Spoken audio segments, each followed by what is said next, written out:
The Patriot Observer, a channel dedicated to combating communism in the U.S., proudly presents. Are you a useful idiot? Do you believe that climate change will result in the end of the world in the next 12 years? Do you support or endorse Alexandria Ocasio-Cortez' Green New Deal? Do you think that Donald Trump should be impeached? Do you believe in open border policies? Should taxpayers pay for the health care of illegal immigrants? Do you support sanctuary cities? Do you believe in the redistribution of wealth in the U.S.? Should government increase taxes on the wealthy? Can our government afford free college education for all in the U.S.? Should government take away our guns? Do you believe in abolishing ICE? Can government afford free health care for all in the nation? Do you believe that President Trump colluded with Russia to influence the 2016 election results? In your opinion, is socialism a good political system? Are late-term abortions morally acceptable to you? Well, I'm sorry to tell you, but if you answered yes to a majority of the questions that I've asked, you are what's known as a useful idiot. What is a useful idiot? In political jargon, a useful idiot is a term used to describe persons that support or endorse a political ideology they know nothing about. The truth of the matter is that all the questions I ask are an integral part of the radical left platforms endorsed by the Democratic Party and all the presidential contenders. Just so that you understand, all those proponents of these platforms have been conveniently given them different names, a whole host of phony cover-up labels such as socialism, progressives, libertarian, liberals, and others. The truth is that throughout history, all these labels have only served to camouflage and conceal the true name behind the aliases. The real and true name of the system they want to sell you is communism. The architect of communism was Karl Marx, a German philosopher and political theorist.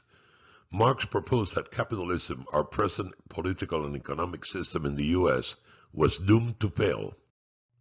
Marx said the inherent differences in the wealth between the social classes would inevitably lead the working class to conquer political power. Presumably, a new ruling class of workers would redistribute the wealth, take it from the wealthy and give it to the poor. Sounds familiar, doesn't it?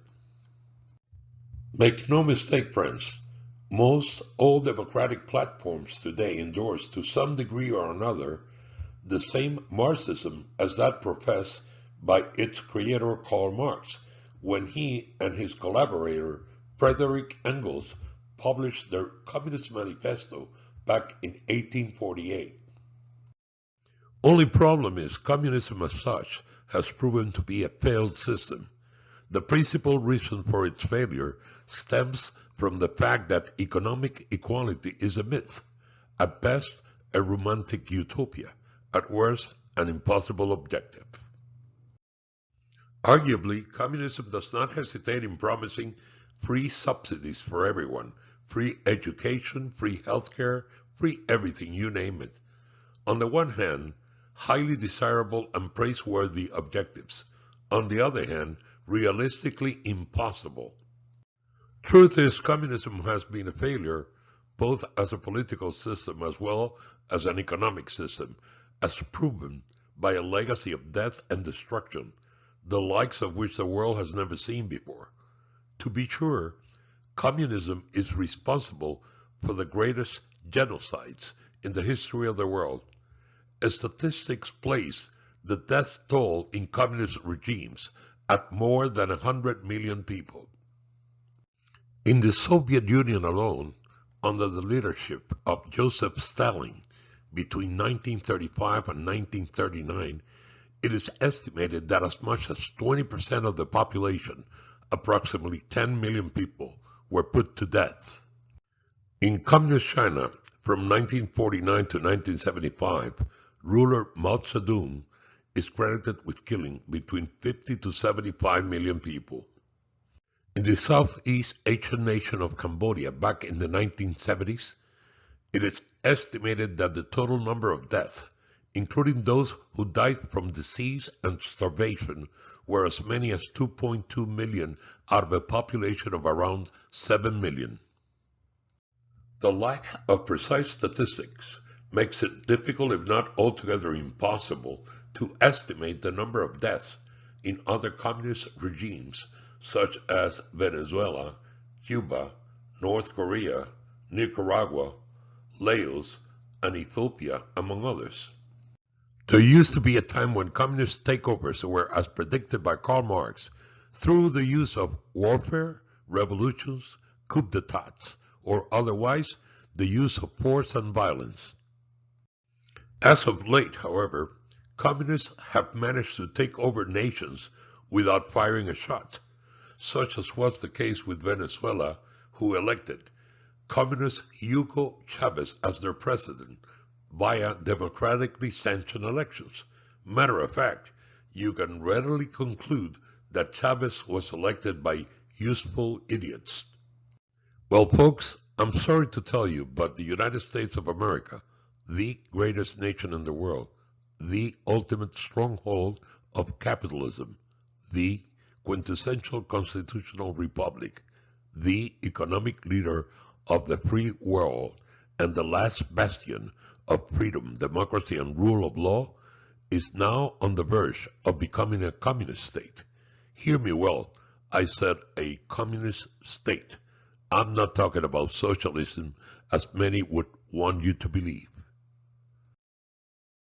I am talking about communism in its most overt, undeniable, and indisputable form, as proclaimed by Barack Hussein Obama when on October 30th, 2008, right before he was elected president, he said, "We are 5 days away from fundamentally transforming the United States of America."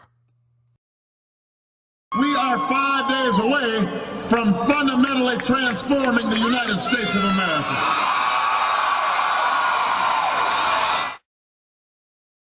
Now, if you have any doubts whatsoever about Obama's transformation plans, I say to you, think again. So anyways, the point I'm trying to make is the Democratic Party has for years now been working diligently at transforming the United States of America into another communist republic.